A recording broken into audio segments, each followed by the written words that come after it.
I think most of you know that the President has been on something of a strange journey today. He went off to Florida to promote education. He was in Florida when this occurred. He was then literally taken up by the security apparatus which surrounds him and taken off first to Louisiana, where he touched down at an Air Force base. We didn't know what was going to happen next. He was then taken off to Nebraska, to the old Strategic Air Command, one of the old Strategic Air Command bases from the Cold War days, put into a bunker or down the rabbit hole, as it was described to us. ABC's Ann Compton was with him all day and talked all day about this struggle between the security and the political apparatus, whether the President can get back to Washington. Well, the President is back in Washington now, and there has been no time in his presidency, and there may never be a time like this again, when it has been so important what he says to the country, because I think we all know at moments like this, the country looks to the President of the United States for understanding, for knitting the country together, and some presidents do it brilliantly and some do not. Here is Mr. Bush. Okay, this was well, the President isn't sitting there trying to think about what to say, I can assure you. The President is sitting there because someone on network television has sat him down and said, we'll cue you in 30 seconds, Mr. Bush. And so, as awkward as it looks to him, this is what we've expected him to do. And now here he is. Good evening. Today, our fellow citizens, our way of life, our very freedom came under attack in a series of deliberate and deadly terrorist acts. The victims were in airplanes or in their offices, secretaries, businessmen and women, military and federal workers, moms and dads, friends and neighbors. Thousands of lives were suddenly ended by evil, despicable acts of terror. The pictures of airplanes flying into buildings, fires burning, huge structures collapsing, have filled us with disbelief, terrible sadness, and a quiet, unyielding anger. These acts of mass murder were intended to frighten our nation into chaos and retreat. But they have failed. Our country is strong. A great people has been moved to defend a great nation. Terrorist attacks can shake the foundations of our biggest buildings, but they cannot touch the foundation of America.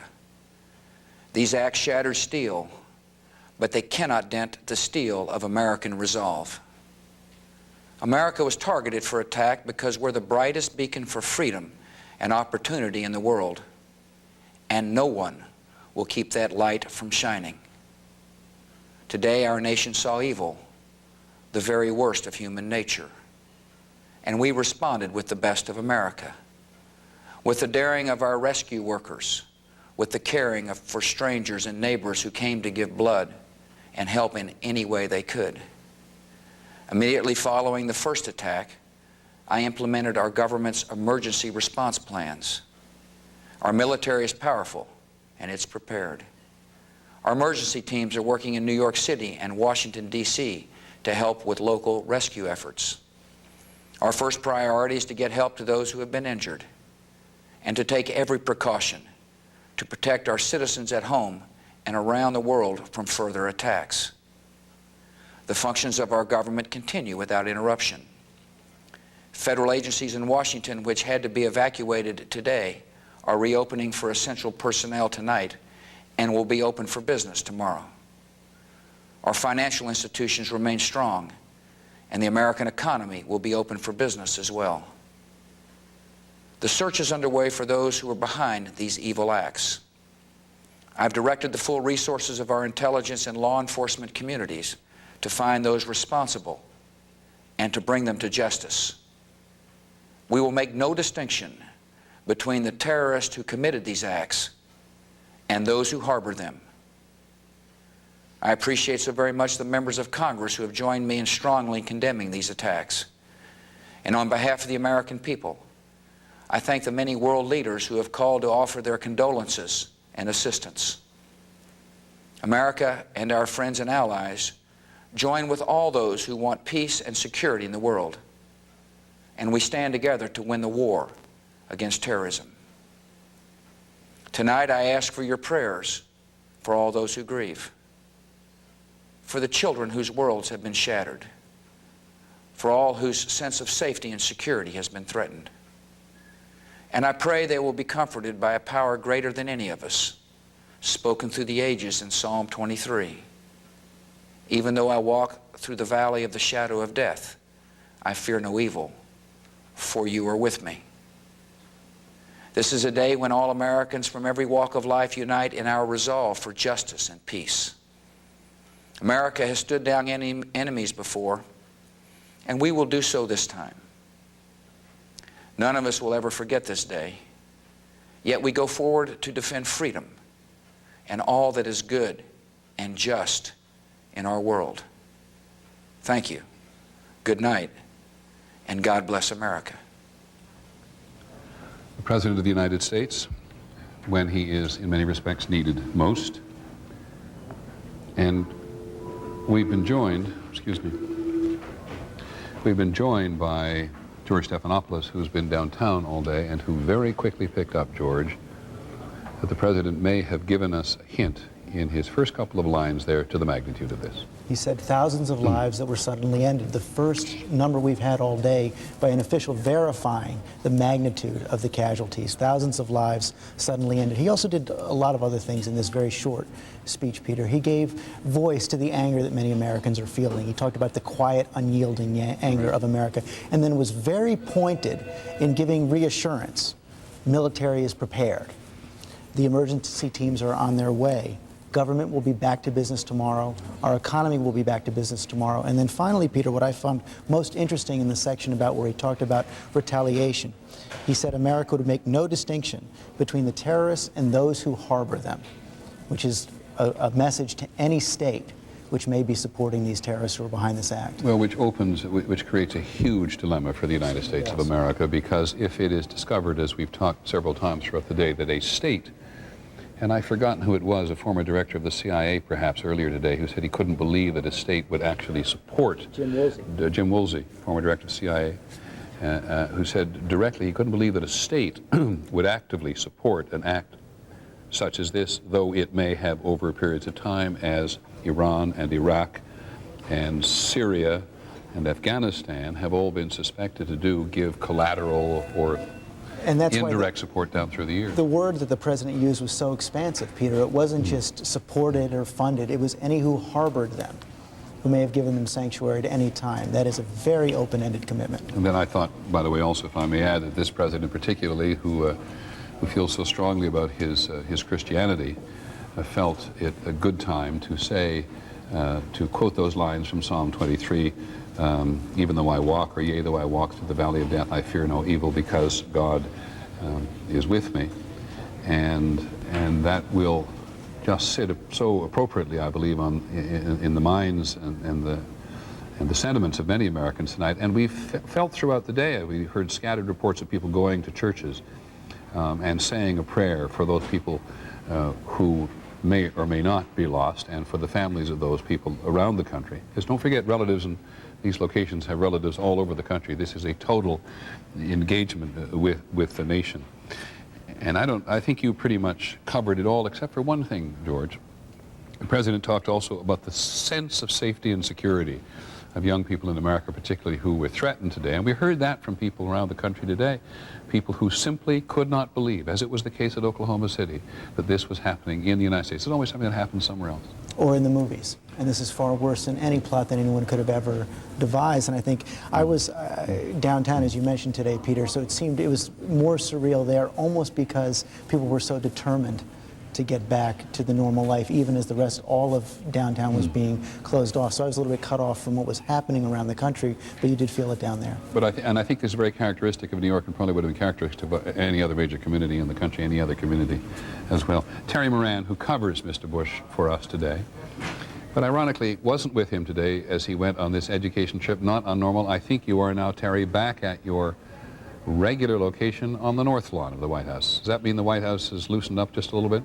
Well, it has, Peter. The White House has leapt to life after several hours of the White House compound itself and the blocks around it in Washington essentially being deserted, a ghost town really coming in here. It is now a beehive of activity with government officials, cabinet secretaries. The president, of course, has returned. The First Lady has returned, and they are now working well into the night on this crisis. The president that you saw in these remarks, we are told, is the man who absorbed this tragedy today. He was described as steely throughout the day, as someone who did not react with great emotion or anger, who was able to see the pictures that America saw while he was in the air in Air Force One and reacted very seriously, very soberly, pretty much as we saw him tonight. Now, you say that the White House is up and running again, full in action, though the White House is clearly never completely out of action, no matter where it is. But what do you actually mean by that? What are they doing?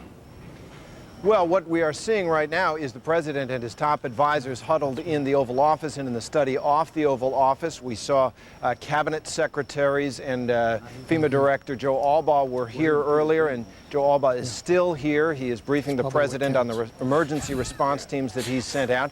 The president is receiving information from his national security advisor, Condoleezza Rice. You just see a great deal of activity, and you're right. This was a far different situation that we face now, General Schwarzkopf. No question about it. No question about it. But I, just like everyone else, was delighted to hear that statement about going after those people who harbor these terrorists, too. That applies not only to the people abroad, but people in our own country who do that. General Schwarzkopf, we have the mightiest military in the world, but we are facing an entirely different kind of enemy now. That's very plain today in the pain and grief that this country is feeling. Are we going to have to realign our military forces? I don't think we need to realign them, Tom. We have the capability to strike. The question we're going to have difficulty with is finding them. Number one, identifying them, and then number two, finding them and being able to attack them where we find them. For him, this was no longer just work. On a personal level, because I know that these are all your men and it's a business, but I'm sure that a lot of these guys are your friends. How you holding up? It's business now, it's personal now. Sir? It's personal now. We have to get them. Back live, we have had little relief here. Take a look at this. These pictures here, which are just Hours ago, World Trade Center building number 7 collapsed. A 42-story building that crumbled hours after the initial devastation. It was the one calamity here that was not a surprise. Police had evacuated the area earlier, fearful building number 7 would indeed fall down. Minutes after the second tower collapsed, we met a firefighter named Tim McGee, a New York City firefighter. He was covered in soot from the top of his helmet to the bottom of his feet. He was crying. He told me that he had lost all of his men when the building collapsed. He asked us to reach his wife, Maria, tell her that he was okay, that he had survived. Quote, tell her, I love her. Dan. Byron Pitts in Lower Manhattan. Mind you that the World Trade Center complex has 7 buildings. So the Twin Towers went down, they're the big ones, but then the 47-story World Trade Center building number 7 collapsed. That was near the end of Byron Pitts' report. Now, building 5 in the World Trade Center complex was for many hours today described as on the brink of collapse. The state of that building at this hour is uncertain. It was long ago evacuated completely. Now about today's other terror strike at the seat and symbol of U.S. military might, the U.S. Defense Department, the Pentagon, first opened in 1943, never before directly attacked. There were 64 people aboard American Flight 77, the jetliner hijackers used to ram into the Pentagon. CBS's David Martin reports the deadly impact there. David? Dan, fires are still burning, but Pentagon officials say the flames are under control and the Pentagon will be open for business tomorrow. But Defense Secretary Rumsfeld had a grim warning that casualties will be high. Some people have been lifted out and taken away in ambulances, and the numbers will be calculated, and it will not be a few. The first attack ever on the Pentagon occurred at 9:38 a.m. Eastern Time. Clipped this pole over here, hit another pole and slammed right into the building. Huge explosion. and then utter pandemonium, as you might imagine. I mean, everybody was screaming, "Oh my God." A hijacked American Airlines jet, which had just taken off from Dulles Airport, flew right up the main highway leading north into Washington and straight into the citadel of American military power. There was no doubt about it. It was American Airlines slammed right into the building, and there was no doubt about it. Whoever was piloting that plane was aiming for the Pentagon. Fearful that, like the World Trade Center, a second airliner was on its way, most of the building's 23,000 workers fled. Plane's coming in. Come on. Let's go. Let's go. Come on. We're not playing around here. Let's go. F-16 fighters circled overhead looking for a second attack, but the damage had already been done. The plane had drilled a hole about a third of the way through the world's largest office building. The wounded were rushed to nearby hospitals as the fire spread and an entire section of the building collapsed, trapping many, many more inside. Arlington search and rescue personnel are just now, and it's about almost 2 o'clock, just now gaining access to portions of the building where the plane hit because the fires were too intense. One ray of hope.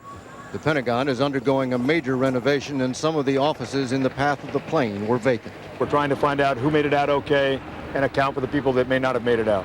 When the plane hit, Defense Secretary Rumsfeld moved from his office on the other side of the building into the National Military Command Center in the basement.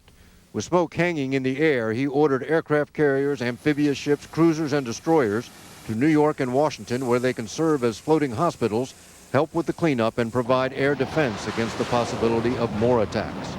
And the chairman of the Joint Chiefs made a clear threat of military retaliation. I have no intentions of discussing today what comes next, but make no mistake about it, your armed forces are ready.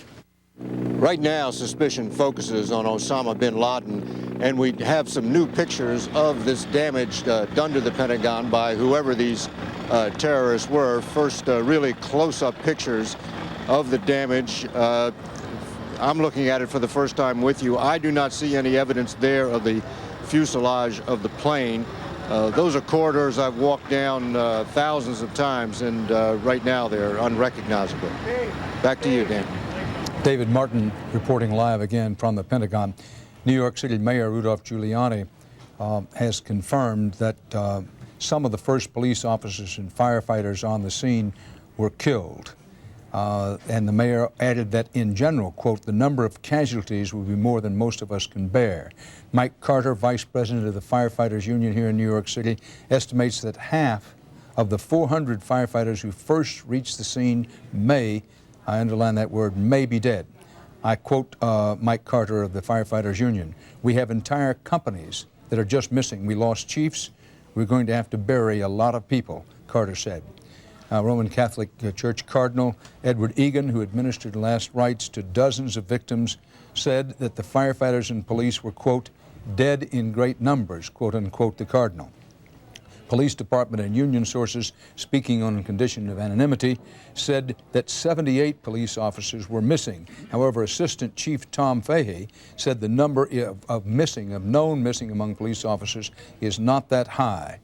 The emergency medical service worker, Luis Garcia, said initial reports indicated that bodies were buried beneath the 2 feet at least, of soot on streets around the Trade Center. And Garcia said a lot of vehicles are running over bodies because bodies are all over the place.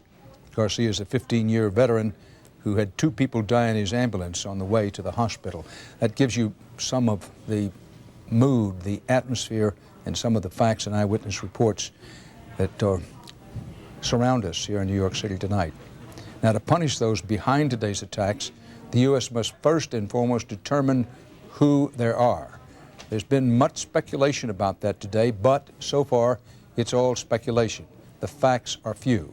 Osama bin Laden, the renegade Saudi Arabian millionaire who was last reported in Afghanistan, he's widely believed to be in Afghanistan, is the most frequently mentioned suspect. But as we have before, for fairness and accuracy, it's dictated that we say nobody knows who committed these crimes today. But CBS's Jim Stewart in Washington is closely following the investigation and checking his many good sources. Jim, what can you tell us?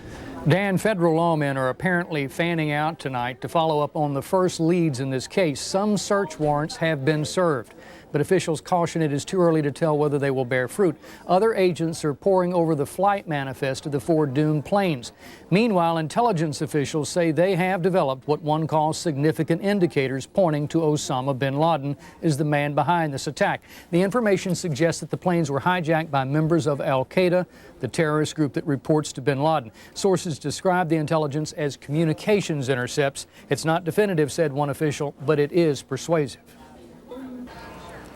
Andrea Mitchell, are you picking up anything about sending emissaries around the world in an effort to build what has been described as an extraordinary coalition of people to try to build an alliance against the idea of terrorism? Because it's not just the Western democracies that are being threatened by all of this, but as you well know, many of the moderate Arab states have been targets as well.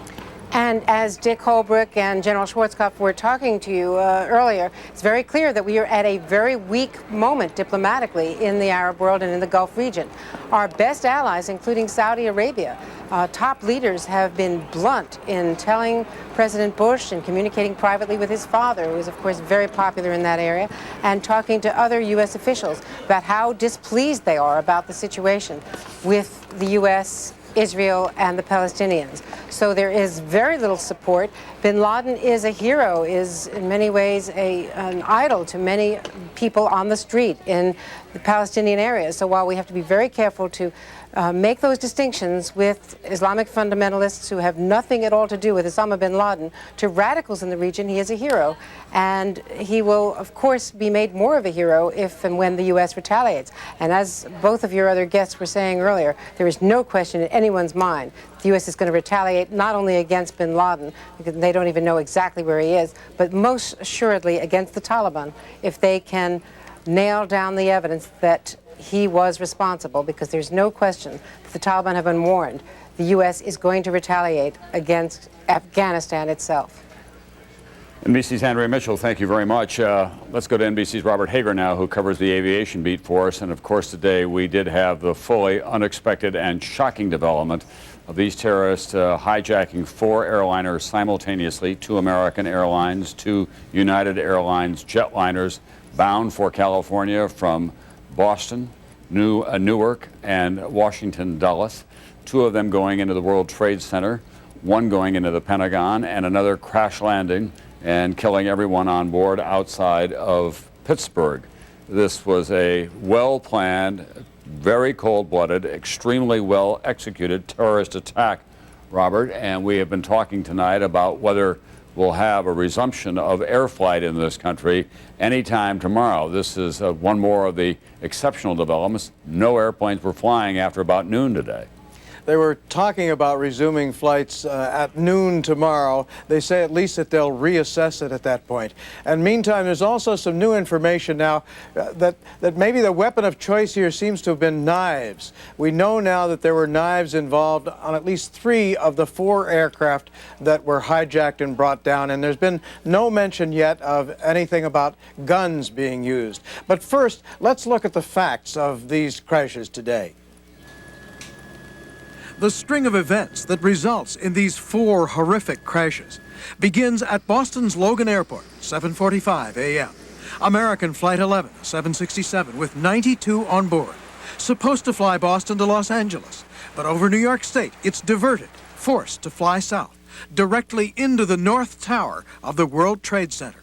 A long day of carnage is underway. Back in Boston, United Flight 175, another 767, with 65 aboard, is already in the air, also bound for Los Angeles, 15 minutes behind the first flight, when it too is hijacked. This, the actual plane, as it hits the South Tower of the World Trade Center.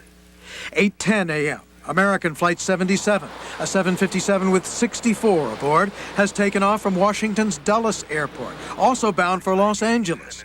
It too taken over and loops back into the Pentagon. It slices in at an angle, leaving a deadly and ugly gash in the nation's military nerve center. And finally, 8 a.m. out of Newark Airport, United's Flight 93, a 757 with 45 aboard, bound Newark to San Francisco, hijacked as well, but crashes short of whatever its intended target is, comes down in rural western Pennsylvania. Eyewitnesses there. And I heard a loud noise, and I happened to look up, and it was a plane that was real low to me. It sounded like it was running fine to me. I just kept watching. I watched it go nosedive straight into the ground. You could see where the plane had made the initial impact in the ground, and it was still on fire. It made a crater probably 30 feet by 30 feet, and it's probably 15 or 20 feet deep, and there's just debris scattered within probably a half-a-mile radius. There are only two ways terrorists can sneak themselves or their weapons aboard planes, either through passenger screening or by going unscreened through locked doors into off-limits areas or onto the tarmac. Periodic FAA tests have found plenty of flaws. Found when government agents tried to sneak into secure areas, they were successful more than 2/3 of the time. Found testers also often able to sneak fake guns and explosives by X-ray screening. Once aboard, many speculate the hijackers must have disabled crews and taken over the plane's controls. More likely that than forcing a pilot with a gun at his head to fly right into the World Trade Center, for instance. Former American Airlines pilot Jim Tillman. It is inconceivable to me that any airline pilot would allow anyone to force him to fly into an inhabited building. I cannot imagine how any pilot could be conscious or capable of doing anything to control that airplane at the time that it was directed at one of these buildings. Terrorism specialist Neil Livingstone. I suspect that what we're going to find is that the pilots were overwhelmed, perhaps dead already, and that trained pilots from the hijacker camp were in charge of those aircraft and were willing to die for their beliefs. If there was time, if there was, the crews may have been able to press a button in the cockpit and send out a coded warning to controllers that there was a hijack in progress. Controllers may then have radioed back inquiries. But if the crews were disabled, the controllers would have been left in the dark for real information. Whatever else, controllers must have been surprised, in disbelief. There hadn't been a commercial plane hijacked in the U.S. for 10 years, since 1991. And now this. And tonight we're getting reports of cell phone calls from at least 3 of those 4 flights, 1 from a flight attendant and 2 from passengers that were on board the flights. And they all talk about knives. There's, again, no mention of guns. In the first case, it was that flight that came out of Boston, and that was an American Airlines flight, and it was a flight attendant who apparently got a cell phone call off. I've heard variously it was to American Airlines operations or maybe somewhere else, but she reported that her fellow attendants had been stabbed in the back of the plane, and that the cabin had been taken over, and up front that the crew of the plane had been taken over, and that the plane was going down in New York, was the quote that we heard. Then, on the second flight that came out of Boston, that was the second flight of the day, that was 17 minutes behind that first flight, and also went into one of the Twin Towers of the World Trade Center, there was a businessman who got off 2 cell phone calls to his father. In the first call, he told his father that a flight attendant had been stabbed and the plane had been hijacked. Then the phone went dead. Then he got another call off to his father and said the plane was going down. So that, again, is a plane that went into the second Twin Tower of the World Trade Center. On the third flight of the day to be hijacked, the one that left from Dulles Airport, was supposed to go to San Francisco, instead was taken over, looped around, brought back to the Pentagon. It was Barbara Olson, the CNN commentator and Washington lawyer, and the wife of Solicitor General Theodore Olson, who called her husband Theodore twice from the plane before it went down. I'm sorry, I think she called once, but she talked about knife-like instruments being used by the hijackers in the back of the plane, and said that passengers had been forced to the back of the plane. Anyhow, all this talk about knives might suggest that something managed to get through X-rays, and maybe it was thought by the terrorists that it would be easier to get knives through the X-ray machines and not be caught at it than to get guns through. At any rate, we may hear differently later, but so far there's been no mention of guns. Tom? All right, thank you very much, NBC's Robert Hager tonight with that complete wrap-up of the aviation component of all of this. No one could have anticipated that hijacked planes would be used, in effect, as guided missiles, although Tom Clancy, in one of his very popular books, did have a hijacked plane crashed into the U.S. Capitol. There have been other attempts in the past by other terrorists. You'll remember that there was an attempt to take some planes out of the Philippines and blow them up over the Pacific after the capture of the terrorists who were responsible for the original bombing of the World Trade Center. And there have been other planes as well. An Air India flight was blown up in midair, to say nothing of Pan Am 103, which was blown up over Lockerbie, Scotland, by terrorists widely believed that they were from Libya. And they have gone on trial, obviously, and that killed a great many Americans on that flight as well. So it's not the first time that this has happened, but it's never been used in quite this fashion before.